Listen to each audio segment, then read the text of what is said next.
Ini adalah rahasia tengah malam. Beranikah kau mendengarnya?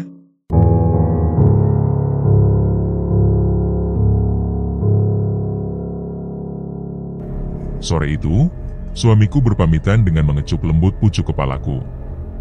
Waktu sudah hampir memasuki senja, dan sejujurnya aku berharap dia menunda kepergiannya hingga esok hari saja. Namun, keputusannya sudah bulat. Suamiku, Romi, yang bekerja serabutan, jarang menolak pekerjaan apapun yang datang. Jika ada tetangga yang membutuhkan tenaganya, ia akan dengan senang hati membantu. Upah yang ia dapatkan memang tidak besar, tetapi cukup untuk mencukupi kebutuhan makan kami berdua. Kali ini berbeda. Ia tidak sedang mengangkat barang, memperbaiki atap, atau menyapu halaman rumah orang. Hari itu, ia akan pergi berburu ke dalam hutan bersama rombongan yang dipimpin oleh kakakku sendiri, Bang Baron. Kakakku itu sudah lama ingin mengajak Romi untuk ikut serta. Katanya, hasil dari berburu cukup menjanjikan dan bisa menjadi tambahan penghasilan yang lumayan. Biasanya, mereka akan berada di dalam hutan selama 7 hari, baru kemudian pulang ke kampung. Aku selalu merasa berat jika harus melepas kepergiannya, apalagi untuk waktu yang cukup lama. Bukan hanya karena rasa takut akan kesunyian yang menyelimuti rumah saat ia pergi, tetapi juga karena rasa sepi yang selalu menggigit perlahan di setiap malam. Namun, siang tadi aku tak sanggup lagi menahan langkahnya. Usia kandunganku sudah memasuki 6 bulan, dan kami sangat membutuhkan dana tambahan untuk persiapan kelahiran buah hati kami. Romi meyakinkanku bahwa kami membutuhkan tabungan demi masa depan si jabang bayi. Ia berjanji, jika kelak buruan mereka banyak, ia akan mengajakku berjalan-jalan ke kota. Impian sederhana yang sudah lama terpendam di dalam diriku. Sejak kecil, aku tak pernah menginjakkan kaki ke kota. Bahkan, saat orang tuaku masih hidup, mereka tidak pernah mengajakku ke sana. Setelah ia benar-benar pergi, aku hanya bisa menatap kepergiannya dalam diam. Kampungku yang terpencil jauh dari pusat peradaban bahkan tidak memiliki aliran listrik. Beberapa rumah memang memiliki genset yang hanya dinyalakan saat malam tiba, lalu dimatikan kembali saat waktu tidur menjelang. Bagi orang-orang kecil sepertiku, kami hanya mampu menyalur kabel kecil dari rumah tetangga. Seperti malam itu, aku masih menggantungkan penerangan dari rumah buati, yang aku bayar Rp20.000 setiap minggu hanya untuk cahaya lampu 5 watt. Senja berubah menjadi malam. Azan maghrib berkumandang dari arah musala kecil di kampung. Udara terasa lebih sunyi dari biasanya. Biasanya, aku mendengar suara binatang malam bersahutan, namun kali ini hening menyergap begitu dalam. Kamar yang biasanya sejuk malah terasa pengap dan gerah. Tubuhku basah oleh keringat. Mungkin karena kehamilanku yang semakin membesar, pikirku. Ku coba menenangkan diri dengan mencuci muka. Namun saat masuk ke kamar mandi, aku mendapati bak mandi dalam keadaan kosong. Ember pun tak ada air. Rupanya Romi lupa mengisi sebelum pergi. Mau tidak mau, aku harus mengambil air sendiri dari sumur yang terletak di belakang rumah. Sumur itu tanpa pengaman, hanya berupa lubang yang dalam dengan ember bertali di sampingnya. Saat ku buka pintu belakang, suasana begitu gelap, seakan malam telah menelan cahaya terakhir. Aku mulai menimba air. Karena musim kemarau, permukaan air sumur semakin dalam. Saat ember telah penuh, samar-samar ku dengar suara lirih dari arah belakang rumah. Suara itu seperti panggilan lembut, namun anehnya, terdengar begitu jauh sekaligus dekat. Aku berusaha menajamkan pendengaran, tapi suara itu menghilang begitu saja. Aku segera mengangkat ember dan bergegas masuk ke dalam rumah. Namun tepat ketika hendak melangkah ke pintu, pundakku terasa ditepuk seseorang. Ku tarik nafas panjang, lalu menoleh. Tidak ada siapapun di sana. Jantungku berdetak kencang, tubuhku menggigil. Aku buru-buru masuk dan mengunci pintu dengan tangan bergetar. Air dari ember kutuangkan ke dalam bak, lalu kubasuh wajah, tangan, dan kakiku dengan cepat. Kembali kubaringkan tubuh di kamar, berharap bisa menenangkan hati. Namun belum lama mataku terpejam, suara ketukan terdengar dari arah pintu depan. Tidak ada sahutan, hanya ketukan yang semakin keras dan cepat. Aku menahan napas, lalu mencoba mengintip dari celah jendela kamar. Saat itulah mataku membelalak. Sosok berbusana putih lusuh berdiri di depan pintu. Kakinya tak menyentuh tanah, rambutnya panjang dan kusut menutupi hampir seluruh wajah. Nafasku tertahan. Sosok itu kemudian memutar tubuhnya, menghadap ke arah tempatku mengintip. Seketika jantungku serasa berhenti. Ia menyeringai, dan dari balik rambut kusutnya, tampak matanya yang besar, gelap, dan berlumuran darah. Saat wajahnya tiba-tiba muncul tepat di celah jendela tempatku mengintip, tubuhku terhempas ke belakang. Suara tawanya menggema di sekeliling rumah. Aku menangis keras, tubuh gemetar, dan keringat dingin membasahi seluruh kulit. Belum sempat aku menenangkan diri, suara pintu belakang terdengar terbuka. Suara lembut memanggil namaku dengan nada khas yang biasa digunakan suamiku. Aku tahu betul itu bukan dia. Rasanya mustahil ia sudah kembali. Aku menangis lebih keras, membaca doa-doa yang diajarkan guru mengaji sewaktu kecil. Kupanggil nama Tuhan, berharap ada tetangga yang mendengar dan datang menyelamatkan. Namun, tidak ada satupun tanda kehidupan dari luar rumah. Tiba-tiba semuanya sunyi. Sosok itu lenyap tanpa jejak. Aku memeluk lutut, tubuh masih menggigil. Rasa letih, takut, dan cemas bersatu membuatku akhirnya tertidur.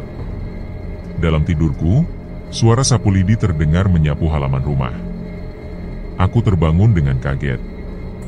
Gelap masih menyelimuti, dan suara senandung mulai terdengar samar. Aku menempelkan telinga ke dinding kamar, tapi suara itu mendadak hilang. Ingatanku melayang pada nasihat almarhum ibu. Katanya, jika mendengar suara menyapu saat malam masih gelap, jangan pernah mencoba mengintip.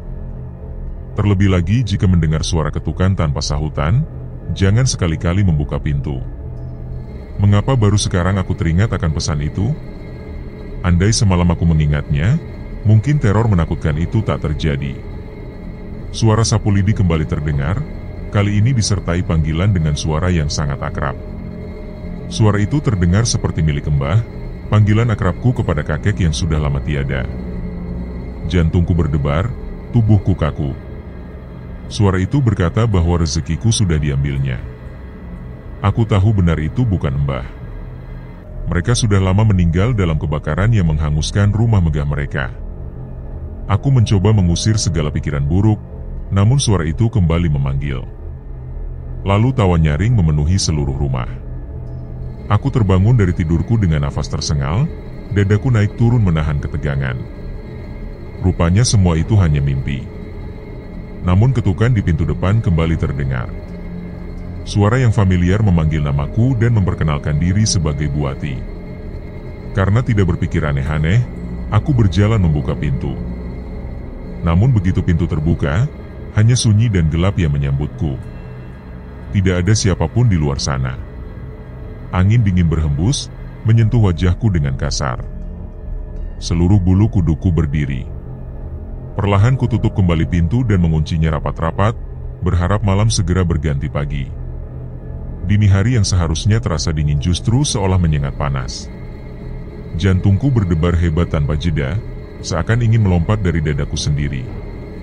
Tangan ini terus mengelus perutku yang kian membuncit, sembari bibir melantunkan ayat-ayat suci yang telah kuhafal sejak lama. Namun lantunan itu tak mampu menepi suara tawa menyeramkan dari luar rumah. Suara itu khas, melengking dan menyerupai tawa kuntilanak, makhluk yang kuyakini telah menggangguku sejak malam sebelumnya. Aku mulai bertanya-tanya, dosa apa yang telah kuperbuat hingga gangguan ini datang tanpa henti. Padahal, saat suamiku, Bang Romi, masih berada di rumah, tidak pernah ada gangguan semacam ini. Kalaupun ada suara, hanya langkah-langkah pelan di sisi rumah atau dentingan kayu yang terpotong, selebihnya tak pernah muncul hal-hal di luar nalar. Namun malam itu berbeda. Tawa menyeramkan itu tak berhenti, seperti mengitari rumahku, bermain-main dengan rasa takutku yang sudah memuncak. Baru ketika azan subuh berkumandang, suara itu perlahan lenyap. Barulah aku bisa menghela napas panjang, sedikit lega, meski tubuh ini masih gemetar. Tapi anehnya, Mataku sama sekali tak bisa diajak untuk kembali terpejam. Maka kuputuskan untuk tetap terjaga, menunggu cahaya mentari menyentuh bumi, seakan itu satu-satunya perlindungan yang tersisa. Pagi itu aku tidak memasak, sebab perut masih terasa kenyang meski tak benar-benar makan malam sebelumnya. Sebagai gantinya, kupilih untuk mencuci baju di belakang rumah. Aktivitas itu sedikit menenangkanku, membuatku lupa sejenak pada malam-malam penuh teror. Namun ketenangan itu tak berlangsung lama, karena tiba-tiba terdengar suara dari arah depan rumah yang memanggil namaku. Sosok yang datang adalah Bu Wati. Beliau datang dengan membawa ayam yang katanya sudah dibersihkan dan siap untuk dimasak. Aku sempat heran, karena biasanya beliau tidak bersikap seperti itu. Namun pikiranku menebak bahwa mungkin beliau merasa iba melihatku sendiri di rumah dalam keadaan hamil besar. Dengan rasa terima kasih, ayam itu kuterima, dan beliau pun pergi tanpa berlama-lama. Setelah menjemur pakaian, aku berniat mengolah ayam pemberian tadi. Namun ketika memeriksa bumbu dapur, kudapati kemiri dan merica telah habis. Maka kuputuskan untuk pergi ke warung Bu Wati. Setibanya di sana, aku menyebutkan daftar bumbu yang hendak kubeli. Tapi saat mengatakan bahwa aku akan memasak ayam yang diberikannya tadi pagi, ekspresi Bu Wati berubah drastis. Beliau tampak bingung dan berkata bahwa sejak pagi belum keluar rumah dan tidak pernah membawa ayam ke rumahku. Menurutnya, beliau hanya memanaskan sayur sisa semalam. Tubuhku seketika terasa ringan, seolah tulang-tulangku hendak lepas dari sendinya. Jika bukan Bu Wati, lalu siapa yang tadi datang ke rumah dan memberiku ayam? Kupaksakan diri untuk tetap tenang, mengalihkan pembicaraan dengan menanyakan total belanjaanku. Setelah membayar, aku segera pulang dan langsung menuju dapur. Namun sesampainya di sana, ayam yang tadi kuterima telah lenyap dari baskom. Tak mungkin aku berhalusinasi. Aku yakin betul, bahkan sempat memegang dan menyimpannya.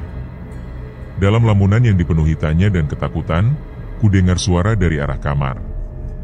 Rasa penasaran mendorongku melangkah ke sana. Aku takut jika ayam itu dicuri kucing dan dibawa ke dalam kamar. Dengan susah payah karena perut yang kian besar, aku berjongkok, menempelkan kepala ke lantai dingin untuk mengintip ke kolong ranjang. Gelap. Hanya itu yang tampak. Lalu kuambil senter, menyalakannya sambil bersujud dan mengarahkannya kembali ke kolong. Saat cahaya itu menembus kegelapan, pandanganku tertumbuk pada sesuatu yang membuat napasku tertahan. Sebuah kepala tanpa rambut menyeringai menatapku. Lidahnya menjulur keluar, matanya hampir terlepas dari rongganya. Wajahnya tampak miring, lalu kepala itu perlahan menggelinding ke arahku. Aku menjerit, lalu berlari sekuat tenaga hingga tersandung dan hampir jatuh. Senter entah terlempar kemana.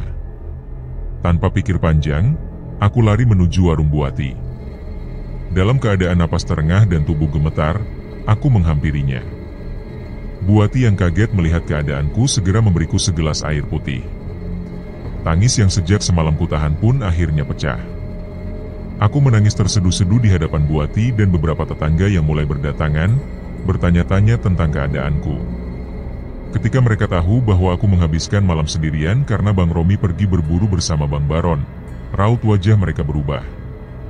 Mereka menyayangkan kondisiku yang sedang hamil besar harus melewati malam sendirian.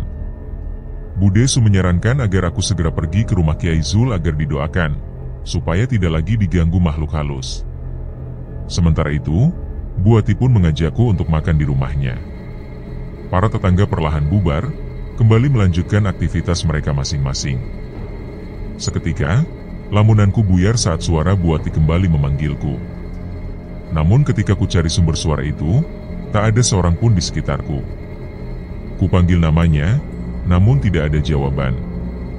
Tak lama kemudian, dari arah dapur, terdengar jawabannya, mengatakan agar aku menunggu. Lantas, siapa yang memanggilku tadi? Siang itu, karena rasa lelah dan kantuk menyerang, Bu Wati menyarankan agar aku beristirahat di kamar anaknya. Namun aku menolak, lebih memilih pulang karena merasa rumah sendiri masih lebih nyaman meski penuh gangguan. Setelah tidur siang yang cukup panjang dan tanpa gangguan, aku mandi dan bersiap pergi ke rumah Kiai Zul. Lokasinya cukup jauh dan membuat kakiku kelelahan. Ketika langit mulai mendung dan gerimis turun, aku meneduh di rumah terdekat, rumah Bude Sum. Saat pintu kubuka, Bude Sum menyambutku dengan wajah datar dan mempersilahkanku masuk. Beliau lalu menuju dapur, berjanji membuatkan minuman. Aku menunggu di ruang tamu. Waktu berlalu, tapi Bude Sum tak kunjung kembali. Tiba-tiba, terdengar suara motor berhenti di teras. Lalu masuklah sosok yang tak asing, Pak D. Agus. Beliau tanpa heran melihatku dan bertanya bagaimana aku bisa masuk. Aku menjawab bahwa Bude Sum yang membukakan pintu. Namun Pak D. Agus bersikukuh bahwa pintu rumah masih terkunci saat ia datang. Suasana berubah mencekam. Pak D. Agus segera menuju dapur, dan tak lama kemudian terdengar suara pecahan benda. Kami berlari ke dapur, dan di sana, gelas dan piring berserakan. Pak D. Agus tampak murka, menatap sudut dapur dengan sorot penuh amarah. Ia berteriak menghardik sosok tak terlihat yang dituduhnya menyamar menjadi istrinya. Aku hanya berdiri terpaku dengan tubuh gemetar. Kemungkinan besar, itulah sosok kuntilanak yang selama ini menggangguku. Makhluk itu kini bahkan mengikuti kemanapun aku pergi. Kepalaku mendadak terasa berat, pandanganku kabur, dan kemudian semuanya menjadi gelap. Ketika membuka mata, aku mendapati Bude Sum duduk di sampingku, memanggilku dengan lembut. Di dekatnya, Ki Zul dan Pak D. Agus duduk menatapku. Wajah Kiai Zul yang teduh menyampaikan ketenangan. Ia mengatakan bahwa makhluk yang menggangguku itu tidak berniat jahat. Ia hanya merasa kesepian dan ingin menemani, meski bukan berarti ia makhluk yang baik. Menurut Kiai Zul, aroma tubuhku yang wangi membuatku disukai oleh makhluk seperti itu. Ia menyarankan agar menjelang maghrib, seluruh pintu dan jendela ditutup rapat, dan sebisa mungkin aku tidak lagi keluar rumah saat malam menjelang. Setelah meminum air doa yang beliau berikan, tubuhku perlahan terasa ringan. Namun hati ini belum sepenuhnya tenang. Ketika azan Isya berkumandang, aku hanya mampu bersandar di ranjang, tenggelam dalam lamunan. Aku sadar, selama ini aku terlalu jauh dari Tuhan. Aku bahkan lupa kapan terakhir kali menunaikan salat. Rasa malu menyergap hati, membuatku hanya bisa menangis dalam diam. Tak ada satupun yang bisa kumintai pertolongan, sebab bahkan doa-doa pun hanya sedikit yang kuhafal. Suara ribut terdengar dari arah dapur saat malam mulai larut. Aku tidak berani menoleh, hanya bisa duduk diam sambil mencoba mendengarkannya dengan saksama. Bunyi itu semakin jelas, seperti seseorang sedang mencuci piring. Dentingannya memantul di dinding-dinding rumah yang sunyi. Tak lama kemudian, suara tersebut berhenti, namun tak berarti keadaan menjadi tenang. Suara lain muncul dari arah sumur, terdengar seperti seseorang tengah menyikat pakaian. Suara itu cukup lama terdengar, membuat jantungku terasa seperti berhenti berdetak. Aku mencoba menajamkan pendengaran, lalu terdengar langkah kaki berjalan perlahan di samping rumah. Keinginanku untuk mengintip siapa yang lewat sempat muncul, namun segera menguap begitu saja saat ingatan tentang kejadian semalam kembali menghantuiku. Langkah kaki itu terdengar memutar, menuju arah depan rumah. Tak berselang lama, pintu rumah diketuk. Sebuah suara memanggil dari luar, menyebut namaku dengan panggilan yang akrab. Aku merasa ragu. Sebelum membuka pintu, aku memastikan sekali lagi melalui celah kecil di jendela bahwa itu benar-benar suamiku. Dan memang, dia berdiri di sana, mengenakan pakaian yang sama persis seperti saat ia pergi meninggalkanku kemarin. Ketika aku membuka pintu dan menyambutnya, tangannya terasa dingin saat kucium. Mungkin ia kedinginan, pikirku. Tanpa banyak tanya, aku langsung mempersilahkannya masuk, lalu mengunci kembali pintu. Aku segera menyiapkan air panas untuk mandi dan membuatkan kopi seperti biasa. Namun, kali ini ia meminta kopi tanpa gula, sesuatu yang jarang ia lakukan, sebab biasanya ia sangat menyukai rasa manis. Aku sempat menuangkan terlalu banyak air ke dalam ceret, sehingga harus menguranginya lagi. Ada banyak pertanyaan di benakku yang ingin segera kulontarkan, tetapi melihat raut wajahnya yang datar dan lesu, aku memilih diam. Sepertinya ia memang sangat lelah. Ia mengajakku untuk segera berbaring. Saat kami sudah berada di atas ranjang, ia membelakangiku. padahal aku sangat merindukannya. Ingin rasanya memeluknya dari belakang, namun niat itu kuurungkan. Aku memilih tidur saja, mungkin ini bukan waktu yang tepat untuk bicara. Tidurku malam itu terasa begitu nyenyak. Ketika sinar matahari mulai masuk melalui celah jendela, aku terbangun. Kugeser tubuhku sedikit untuk melihat sisi tempat tidur, tetapi ia tidak ada. Aku memandangi sekeliling kamar dengan pandangan kosong, lalu beranjak dari ranjang dan menyusuri seluruh bagian rumah. Namun, keberadaannya tak kutemukan. Gelas yang ia gunakan untuk minum semalam masih tergeletak di atas meja. Semua pintu, baik depan maupun belakang, masih terkunci dari dalam. Aku sempat memastikan bahwa jendela juga masih terkunci rapat dengan gulungan tali yang terpaku. Lututku terasa lemas. Aku terduduk lunglai di lantai. Saat itulah kesadaran menghantamku, bahwa mungkin saja semalam yang datang bukanlah suamiku. Ia tak menanyakan keadaanku sedikit pun. Tak mungkin ia bisa pulang secepat itu. Sepanjang hari itu, tidak terjadi gangguan apapun. Barangkali karena kehadiran Bu Desum yang memang menginap untuk menemaniku selama Pak D. Agus bekerja. Siang harinya, terdengar salam dari luar. Bu Ati datang dan terlihat heran saat mengetahui bahwa Bu Desum berada di rumah sejak kemarin. Ia mengatakan bahwa siang tadi aku sempat menemuinya dan meminta untuk diantar ke rumah Mbok Yem. Aku yang mendengarnya merasa bingung. Sepanjang siang tadi, aku tidak keluar rumah, bahkan tidak kemana-mana. Bu Ati bersikukuh bahwa anaknya pun melihatku. Aku makin tak mengerti. Apalagi sejak orang tuaku meninggal, aku memang tidak pernah berhubungan lagi dengan Mbok Yem. Aku mulai curiga, apakah sosok yang menemui mereka adalah makhluk lain yang menyerupai diriku? Aku pun bertanya pada Bu Desum. Wajah kami semua terlihat cemas. Ketegangan itu buyar sejenak oleh suara motor bebek yang berhenti di depan rumah. Rupanya Pak D. Agus datang bersama Kiai Sul. Mereka langsung masuk setelah mengucapkan salam, dan Kiai Sul segera menjelaskan maksud kedatangannya. Menurut penuturan Pak D. Agus, saat sedang bekerja di kebun teh, ia dihampiri oleh seseorang yang menyerupai diriku dan meminta diantar ke rumah Mbok Yem. Karena merasa janggal, ia segera melapor kepada Kiai Sul. Kejadian itu persis seperti yang dikatakan Bu Ati. Aku mulai merasakan sesuatu yang tidak wajar sedang terjadi padaku. Kiai Sul kemudian bertanya apakah aku mengenal Mbok Yem. Aku menjawab bahwa ia adalah orang tua yang dulu dekat dengan keluarga kami. Kiai Sul meyakinkanku bahwa aku telah melupakan banyak hal penting dari masa laluku. Ia menyarankan agar kami segera pergi menemui Mbok Yem sebelum semuanya terlambat, sebab perjalanan menuju rumahnya tidak akan mudah. Dalam perjalanan menuju rumah Mbok Yem, berbagai gangguan kami alami. Ban kendaraan sempat bocor, kami merasa seperti menabrak sesuatu yang tidak tampak, dan gangguan gaib lainnya. Namun, dengan penuh doa, akhirnya kami berhasil sampai. Saat melihat wajahku, Mbok Yem menyipitkan matanya, seperti berusaha mengingat sesuatu. Kemudian ia mendekat dan memeluk erat, sambil menangis pelan. Aku yang masih terperangah hanya mampu berdiri diam. Tanganku perlahan terangkat, menepuk pundaknya dengan pelan, mencoba menenangkan. Aku memintanya menceritakan semua yang sebenarnya terjadi. Mbok Yem menghapus air matanya, lalu mulai bercerita. Katanya, dulu ia bekerja sebagai pembantu di rumah keluarga kakek dan nenekku.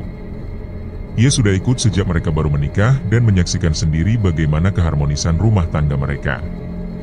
Mereka kemudian dikaruniai anak, yang tak lain adalah ibuku. Namun, dari situlah awal dari berbagai peristiwa aneh bermula.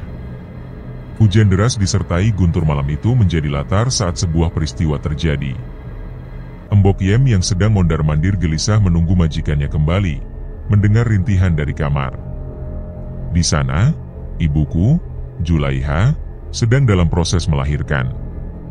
Anaknya yang berusia 9 tahun, Melia, menemani sambil memanggil-manggil Mbok Yem. Bayi itu sudah lahir sebelum bantuan datang.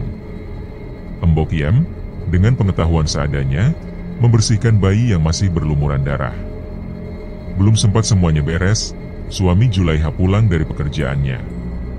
Ia kaget melihat istrinya sudah melahirkan dan langsung mengazankan bayi lelaki itu. Juleha terbangun dari tidurnya dalam keadaan terkejut. Suaminya, Bagus, telah kembali. Wajahnya tampak tegang, berbeda dari biasanya. Juleha segera bertanya tentang keberadaan orang tuanya, namun Bagus memberitahu bahwa mereka tidak akan pulang malam ini. Ada hal yang sebenarnya ingin ia sampaikan sejak awal, namun baru sekarang ia merasa waktunya tepat. Ternyata, sebelumnya Bagus telah mengantar mertuanya ke rumah Ki Ageng yang berada di bawah kaki Gunung Gede, bukan ke rumah saudara seperti yang sebelumnya dikatakan. Orang tua Juleha bahkan melarang Bagus memberitahu sang istri tentang tujuan mereka. Namun, karena saat itu mereka hanya singgah sebentar dan kemudian menyuruh Bagus pulang, ia pun menurut. Saat keluar dari rumah tersebut, ia sempat merasa bingung, tetapi tidak banyak berpikir. Namun, ketika hendak pulang, Bagus menyadari bahwa topinya tertinggal. Ia memutuskan kembali ke rumah itu tanpa mematikan mesin mobil. Di depan pintu, secara tidak sengaja, ia mendengar percakapan yang membuat tubuhnya gemetar. Anak kedua mereka disebut-sebut akan dijadikan tumbal demi menjaga kekayaan orang tua Juleha agar tidak surut. Bagus tak kuasa menahan air mata. Ia tak sanggup masuk ke dalam rumah dan segera memutuskan untuk pulang, membawa Juleha dan anak-anak pergi dari tempat itu. Namun, Juleha menyadari bahwa jika mereka pergi secara tiba-tiba, hal itu justru akan menimbulkan kecurigaan. Maka mereka mulai menyusun rencana dengan lebih hati-hati. Malam itu, Mbok Ia memberi saran agar bayi mereka dibawa ke rumah sepupunya, seorang ustaz bernama Ridwan. Di tangan lelaki itu, bayi mereka akan lebih aman, sebab ustaz tersebut memiliki ilmu dan keyakinan yang kuat. Juleha dan Bagus menyetujui rencana itu. Keesokan harinya, Juleha tampak cemas menanti kedatangan suaminya dan Mbok Iem. Putrinya, Melia, yang masih kecil, terus bertanya-tanya mengenai keberadaan adik bayinya. Tak ingin kebenaran terbongkar, Juleha pun terpaksa berbohong, mengatakan bahwa adiknya telah meninggal saat dilahirkan. Melia menangis sejadi-jadinya. Sebelum matahari terbit, Bagus sudah bersiap membawa bayi mereka. Kepada orang tuanya, ia mengatakan bahwa cucu mereka meninggal saat dilahirkan karena tidak ada bantuan medis. Mbok Iem pun diingatkan agar menjaga rahasia ini dari Melia, karena anak kecil bisa saja keceplosan. Waktu berlalu. Kini Melia telah tumbuh remaja. Ia berusia 20 tahun dan belum juga dilamar oleh siapapun, meskipun wajahnya cantik dengan kulit bersih dan rambut hitam panjang. Ia memiliki adik perempuan bernama Ningsih yang kini berusia 8 tahun. Melia sangat menyayangi Ningsih dan sering menggodanya dengan keusilannya. 9 tahun sejak kejadian itu, Bagus kembali dari rumah Ki Ageng. Raut wajahnya pucat, mengingat ia baru saja mengantar mertuanya ke tempat yang sama seperti dahulu. Kali ini, ia tak dapat menguping pembicaraan karena pintu rumah dijaga oleh orang suruhan Ki Ageng. Mereka hanya bisa pasrah menunggu apa yang akan terjadi setelah itu. Hari itu adalah ulang tahun ke-20 Melia. Keluarga besar mereka mengadakan jamuan makan dengan mengundang tetangga sekitar. Di tengah acara, Nyonya Warti meminta Juleha membawa anaknya keluar. Setelah selesai merias Melia, Juleha pun berpesan agar anak gadisnya tetap berada di kamar. Ia lalu keluar dan mengunci pintu dari luar. Namun, saat membuka pintu, Melia sudah tidak berada di kamar. Padahal pintu terkunci. Juleha panik. Ia mencari ke seluruh sudut rumah namun tak menemukan putrinya. Tiba-tiba terdengar teriakan dari luar. Tamu-tamu panik. Melia terlihat berdiri di tengah keramaian dengan wajah datar, memegang pisau berlumur darah. Di hadapannya, tubuh istri kepala desa tergeletak tak bernyawa. Setelah menyadari apa yang ia lakukan, Melia menjatuhkan pisaunya dan menatap kosong. Warga mulai marah. Juleha berusaha menarik anaknya dari kerumunan, namun Melia lebih dulu ditarik massa. Sementara itu, Nyonya Warti dan suaminya justru masuk ke kamar dengan tenang, seolah tak peduli pada kekacauan yang terjadi. Melia diarak menuju lapangan. Warga melemparinya dengan batu dan ludah. Kepala desa yang terpukul emosinya segera memerintahkan agar Melia digantung dan tubuhnya dibakar. Api pun menyala, membakar gadis itu hingga hangus tak tersisa. Bagus hanya bisa menangis melihat tubuh putrinya terbakar, sementara warga terus memaki. Setelah tragedi itu, Juleha dan Bagus memutuskan pergi dari rumah orang tuanya. Mereka membawa Ningsih kecil, meski Nyonya Warti berusaha menghalangi. Nyonya Warti bersikeras bahwa Juleha harus menjadi penerus pesugihan turun-temurun dari leluhurnya. Jika tidak, seluruh keturunannya akan hidup dalam kemiskinan. Namun, Juleha menolak. Ia tidak ingin anak cucunya dijadikan tumbal. Di malam gelap ketika semua terlelap, mereka kabur menuju kampung tempat putra mereka tinggal. Mereka disambut oleh Ustaz Ridwan, yang kini telah merawat anak lelaki mereka, Baron. Pertemuan itu penuh tangis haru. Baron, yang kini berusia 11 tahun, telah tumbuh menjadi anak saleh. 2 tahun telah berlalu. Mereka hidup dalam kesederhanaan. Mobil satu-satunya telah dijual untuk membeli rumah kecil di pinggiran kampung. Mbok Yem kini tak lagi bekerja di rumah Nyonya Warti. Kabarnya, seminggu lalu, rumah itu terbakar.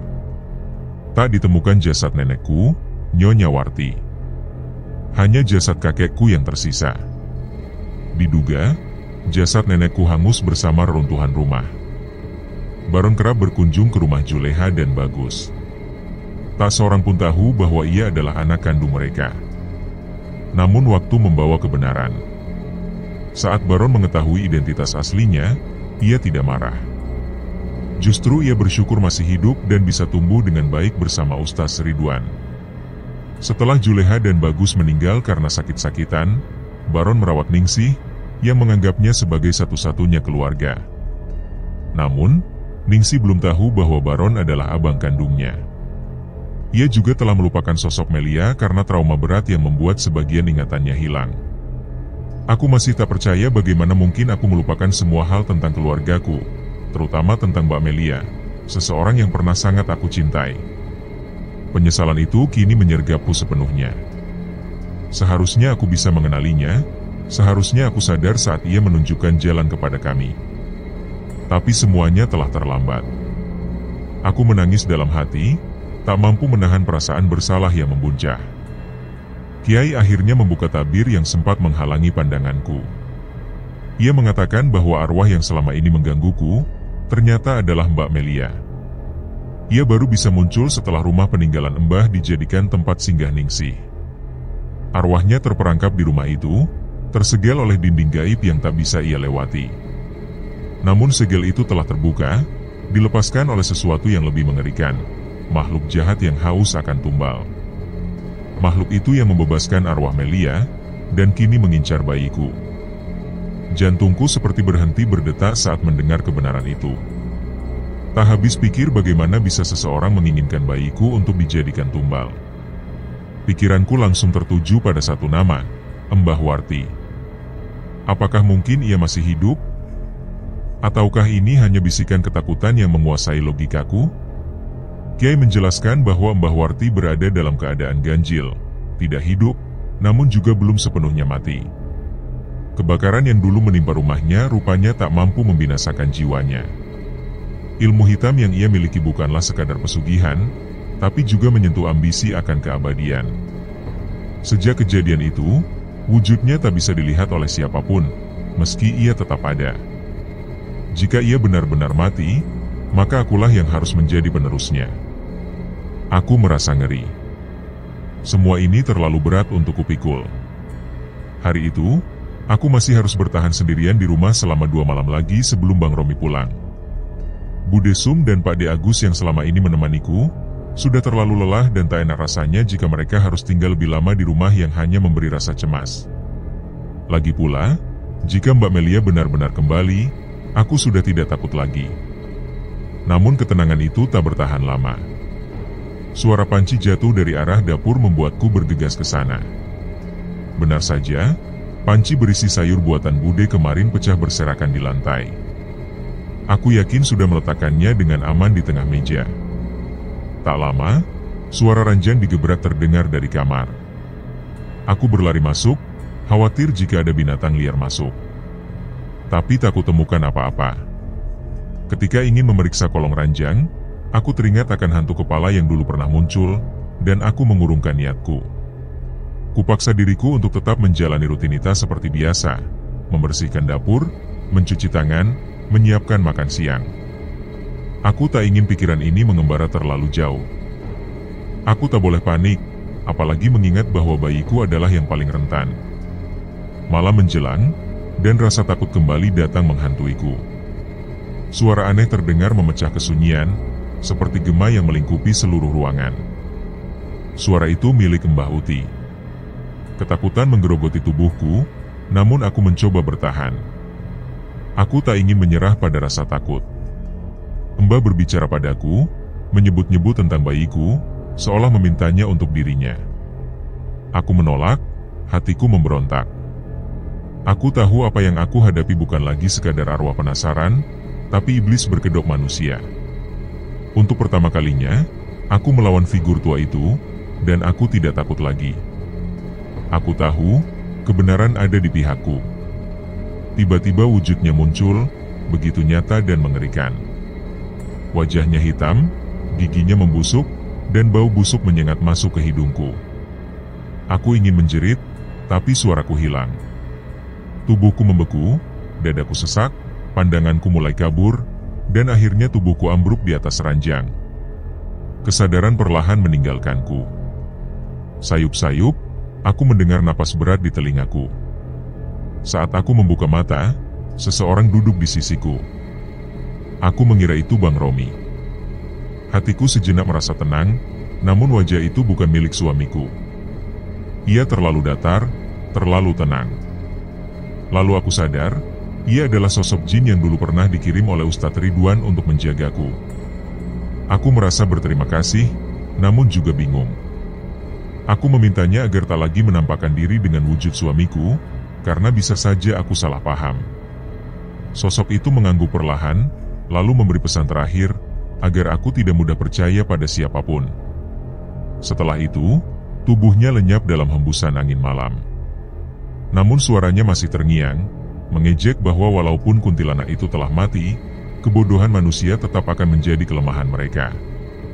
Aku kembali tersudut dalam kebingungan. Siapa sebenarnya yang menjadi musuhku? Apakah ada sosok lain yang selama ini menyamar? Ketika malam makin larut, aku mendengar kembali suara senandung yang dulu pernah menggetarkan hatiku. Lagu yang sama persis seperti saat Bang Romi pergi meninggalkanku. Aku tahu, itu suara Mbah Uti. Ia belum menyerah. Teriakan menggema, diiringi suara pintu digebrak dengan keras. Namun kali ini, aku tak gentar. Suara yang menenangkanku muncul kembali, suara jin penjagaku, mengatakan bahwa aku akan aman hingga pagi. Aku menarik selimut, membungkus seluruh tubuhku. Seketika rasa kantuk menyergap, dan aku bertanya dalam hati, siapa nama sosok itu? Jawabannya datang dari arah tak terlihat, Akbar. Itu malam terlelapku yang paling damai sejak Bang Romi pergi.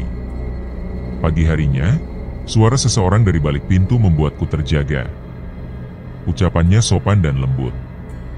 Aku segera membukanya, dan sosok yang berdiri di sana ternyata adalah Ustadz Ridwan. Aku sempat terkejut, tak menyangka kedatangannya. Ia mengatakan bahwa ia hanya ingin memastikan keadaanku baik-baik saja. Pandangannya menyapu seluruh rumah sebelum akhirnya menyinggung nama jin penjagaku, Pangeran Akbar. Ternyata, jin itu adalah keturunan langsung dari Raja Jin, yang memiliki kedudukan tinggi dan sangat dihormati di kalangan bangsa mereka. Karena itu, namanya tak boleh sembarangan disebut. Aku tak menyangka bahwa ia begitu istimewa. Lalu Ustadz bercerita bagaimana ia pernah menolong Pangeran Akbar yang terperangkap dalam lubang gaib.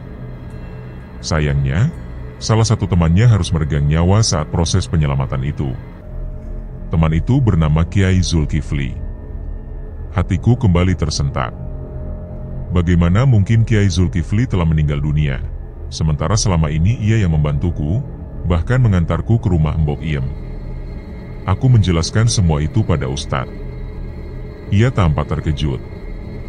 Kiai Zulkifli memang telah wafat setahun lalu.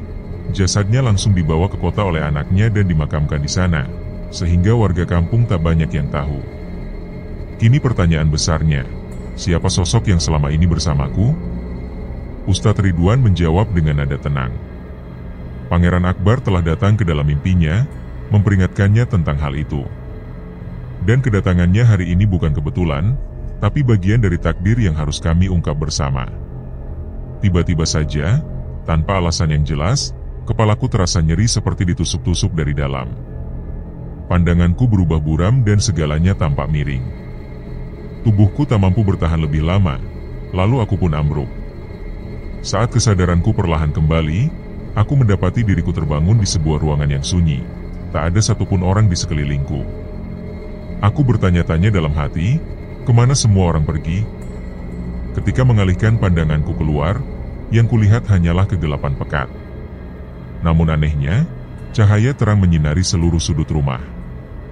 Lampu 5 watt yang biasa menerangi ruangan itu tak menyala, tapi rumah justru tampak sangat terang. Aku mengamati sekeliling dengan saksama. Tidak salah lagi, ini adalah kamar lamaku, kamar di rumah Simbah ketika aku masih kecil. Tubuhku terasa berat dan lemas, lalu aku kembali jatuh ke lantai. Sulit dipercaya bahwa tubuh ini bisa berpindah ke tempat itu. Kukira aku telah sadar sepenuhnya dan kembali ke dunia nyata, tapi ternyata dugaanku salah. Aku masih terjebak di dimensi aneh yang tak ku mengerti. Dengan sisa tenaga, aku berlari menuju jendela dan membuka tirainya. Tapi yang kulihat malah pemandangan yang sama, kamar ini, dan hanya kamar ini. Rasa frustasi menghantuiku. Aku mulai menangis. Seluruh bebanku tumpah melalui air mata. Aku hanya ingin hidup seperti manusia normal. Aku hanya ingin semuanya kembali seperti semula.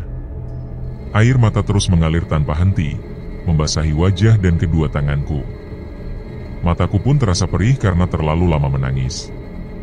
Lalu terdengar suara lembut memanggilku, mengatakan bahwa aku sudah aman dan memintaku membuka mata. Aku mengenali suara itu. Suara Ustadz Ridwan. Hatiku langsung dipenuhi rasa bahagia dan haru. Namun ketika kubuka mata, yang kulihat justru wajah menyeramkan milik Simbah. Wajah itu menampakkan senyum yang begitu lebar, memperlihatkan deretan giginya yang menghitam dan menakutkan. Aku menjerit, lalu tanpa sadar tanganku terangkat dan menampar wajahnya hingga tubuh renta itu terpental sambil meringis kesakitan. Ia menggerutu kesal, memanggilku cucu kurang ajar, katanya ia hanya ingin memberi kejutan, tapi malah ditampar. Tubuhku mulai gemetar. Aku memeluk perutku, tak tahu apa yang akan dilakukan Simbah. Aku mundur perlahan menjauhinya. Ketakutan menyelimuti pikiranku. Aku tak ingin ia mencelakai calon bayiku. Dalam ingatanku, hanya boleh ada satu orang yang hidup di setiap keturunan keluarga kami. Wajah Simbah semakin dekat denganku, seolah belum menyadari bahwa masih ada keturunan emak yang lain, Kang Baron. Aku ingin berlari, tapi tubuhku seperti lumpuh. Aku hanya bisa bernafas, berbicara, dan berkedip. Semua ini pasti ulah Simbah. Dia mendekat, lalu tangannya yang keriput dan menghitam menyentuh perutku. Ia merobek bagian perut dari dasterku, membuat perutku yang membuncit terlihat jelas. Raut wajahnya berubah penuh gairah menyeramkan. Matanya berbinar seperti menemukan sesuatu yang sangat ia inginkan. Ia mengulurkan tangannya yang penuh kulit mengelupas ke arah perutku. Aku menolak keras, walaupun hanya dalam hati. Aku tidak akan pernah memaafkannya jika ia menyentuh anakku. Tapi perkataanku tak dihiraukannya. Tepat ketika tangannya hampir menyentuh kulit perutku, tiba-tiba ia menjerit kesakitan. Tubuhnya bergetar hebat seolah terbakar dari dalam. Ia terus menjerit dan berteriak. Aku hanya bisa memandanginya dengan bingung, tak tahu apa yang sedang terjadi. Tiba-tiba terdengar bisikan lembut di telingaku. Suara itu seperti suara Mbak Melia. Ia menyuruhku memecahkan lemari kaca yang ada di kamar itu dan masuk ke dalamnya. Dengan segera aku mencari benda apapun untuk memecahkan kaca. Namun ketika hendak melewati Simbah, tangannya mencengkeram pergelangan kakiku. Aku jatuh tersungkur, berusaha melindungi perutku dengan satu tangan, sementara tangan lain menopang badanku. Dengan gerakan cepat, aku menendang tangannya menggunakan tumit. Ia meringis lagi, dan kembali mengeluarkan jeritan kesakitan. Tangan yang memegangku bahkan mulai mengeluarkan asap. Kesempatan itu tak kusia-siakan. Aku mengambil sebuah kursi dan mengayunkannya ke arah kaca lemari. Meski sempat ragu, aku akhirnya menerjang dan masuk melalui celah yang terbuka. Tubuhku jatuh melayang ke dalam kegelapan. Aku menjerit ketakutan dan memejamkan mata. Rasanya seperti jatuh ke dalam lubang yang tak berdasar. Tiba-tiba aku merasa ada tangan yang menggenggamku erat. Saat ku buka mata perlahan, kulihat wajah teduh Mbak Melia yang tersenyum padaku. Aku memeluknya erat, air mataku mengalir deras karena rasa rindu yang menyesakkan dada. Ia juga tampak tergugu dalam pelukanku. Entah ia juga menangis atau tidak, tapi aku meminta maaf atas semuanya. Pelukannya terasa begitu hangat dan menenangkan.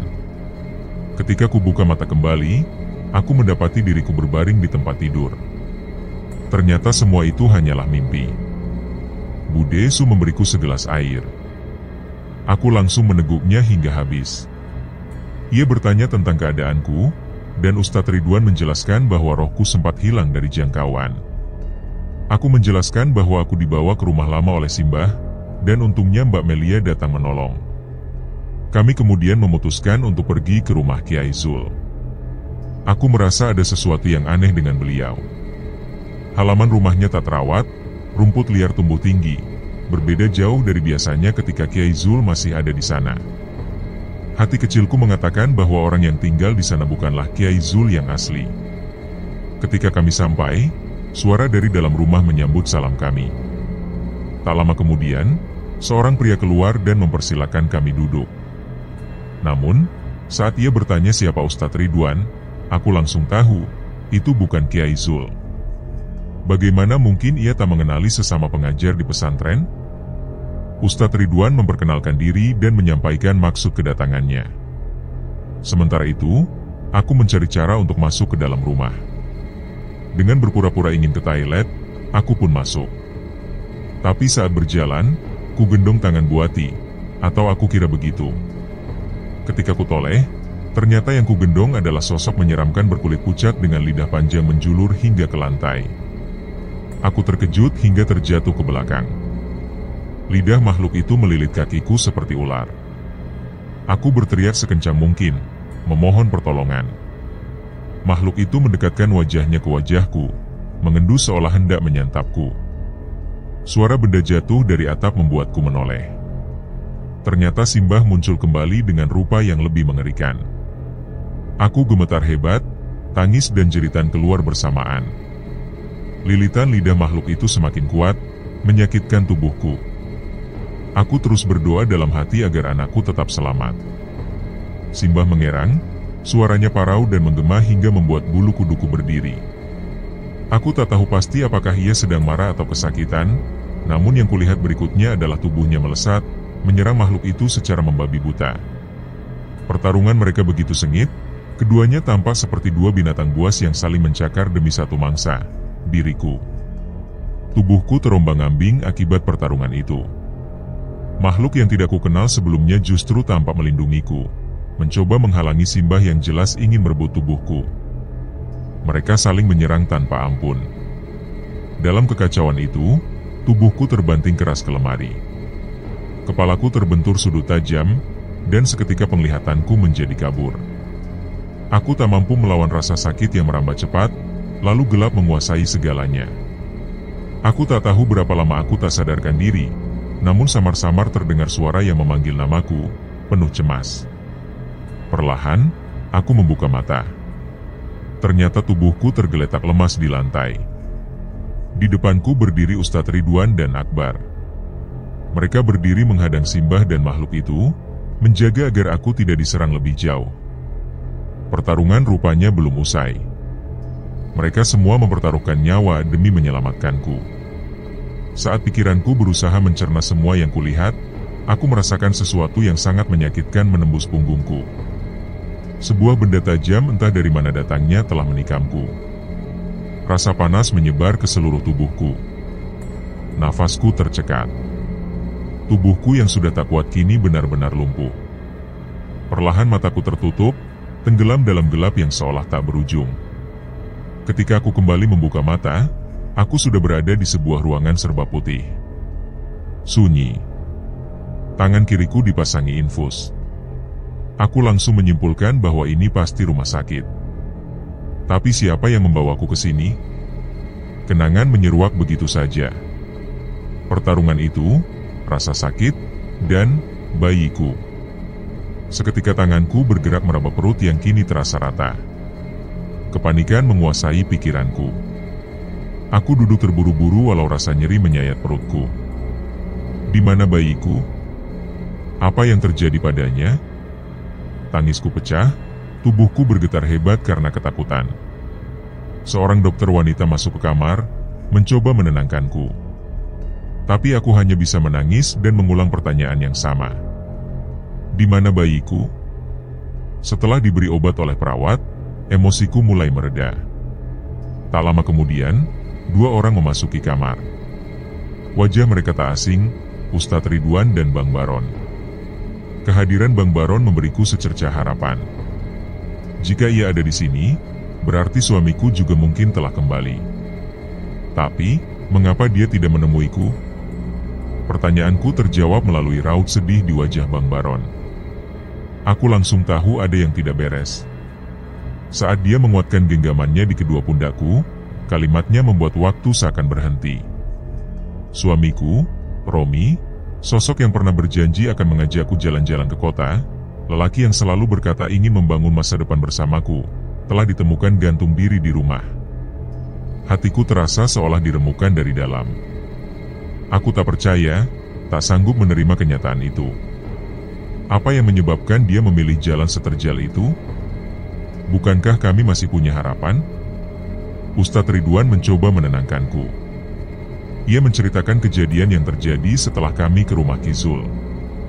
Ternyata rombongan suamiku kembali lebih cepat dari perburuan. Di saat yang sama, Ustadz dan Pangeran Akbar berhasil membunuh makhluk itu dan juga Simbah. Namun sebelum menghembuskan nafas terakhir, Simbah sempat mengucap sesuatu yang misterius. Tiba-tiba Pangeran Akbar berlari menuju rumah, dan di sanalah ia menemukan Romi yang telah tergantung. Tapi semua sudah terlambat. Pangeran Akbar sempat melihat sesuatu, makhluk aneh keluar dari tubuh Romi, seolah roh gelap yang menguasainya. Dari situ, aku tahu bahwa kematian suamiku bukanlah keputusan pribadinya. Itu ulah Simbah, bahkan hingga ajalnya pun ia tetap menebar malapetaka. Ketika aku menanyakan tentang sosok yang menikam punggungku, Ustadz menjelaskan bahwa itu adalah Ki Ageng, orang yang pernah membantu Simbah mendapatkan pesugihan dan ilmu keabadian. Ia pula yang menyamar sebagai Kiai Zul. Aku masih belum mengerti, mengapa mereka begitu menginginkan bayiku? Ternyata, darah keabadian mengalir dalam bayi yang kukandung. Itu adalah warisan ilmu hitam yang ingin dikuasai oleh para pemuja setan. Bayiku dianggap sebagai kunci untuk memperkuat kekuatan mereka. Namun syukur tak henti kupanjatkan, karena bayiku selamat. Kini ia diasuh oleh Bude Sum dan Pak Agus. Aku baru sadar bahwa aku telah koma selama lebih dari 2 bulan. Bayiku lahir secara sesar di usia kandungan yang masih 7 bulan. Ia prematur, namun keajaiban Tuhan membuatnya tetap bertahan. Kini, aku tinggal bersama anak sematawayangku di pesantren. Aku dikelilingi oleh orang-orang baik yang senantiasa menolongku, bahkan dalam titik tergelap hidupku. Meski banyak cobaan datang, aku berusaha kuat. Beberapa kali lamaran datang dari orang-orang baik yang dikenalkan oleh Ustadz Ridwan, namun aku selalu menolak dengan halus. Aku telah berjanji pada diri sendiri. Cintaku kepada Romi adalah satu-satunya. Aku ingin menjadi bidadari surga bagi satu-satunya lelaki yang pernah kuanggap rumah. Kini, hidupku memang tidak sempurna, tetapi aku merasa cukup, bahagia dalam cara yang sederhana bersama anakku, buah cinta yang selamat dari gelapnya kutukan masa lalu.